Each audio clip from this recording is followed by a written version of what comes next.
Antibiotics really have been one of the most important enabling technologies in the biomedical enterprise. So they are the cornerstone of many of the subsequent more complex biomedical things that happen, like invasive surgeries, transplantation.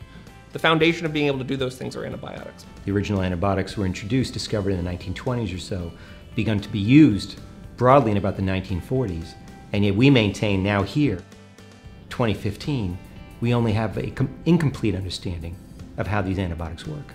We set out to look at antibiotic combinations and how, in some cases, those can be antagonistic.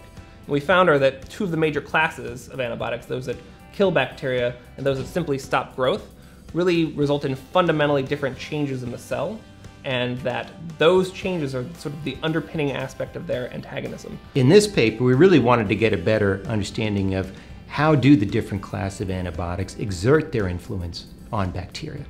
And we specifically looked at two classes of antibiotics: bactericidal, those that kill, and bactericidal, those that inhibit growth of bacteria.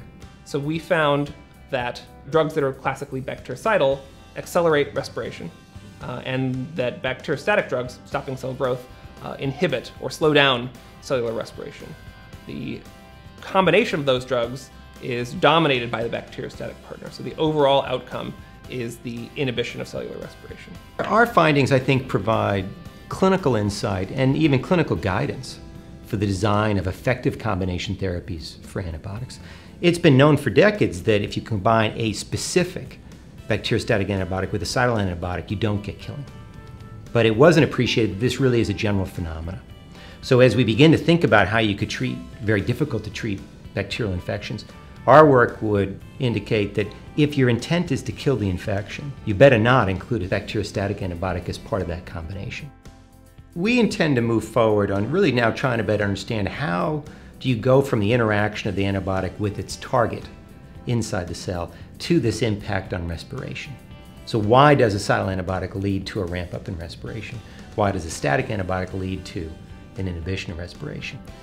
We think that that effort will actually help point to new targets and new ways to boost the effectiveness of existing antibiotics. We can now apply genomic techniques and systems level techniques to piece together at the level of the cell what is happening and why these antibiotics are working the way they're working. And I think that these are the physiologic metrics that are underpinning some of the biggest problems we have in infectious disease: the development of resistance, the return of recalcitrant infections, and generally speaking, how we use antibiotics.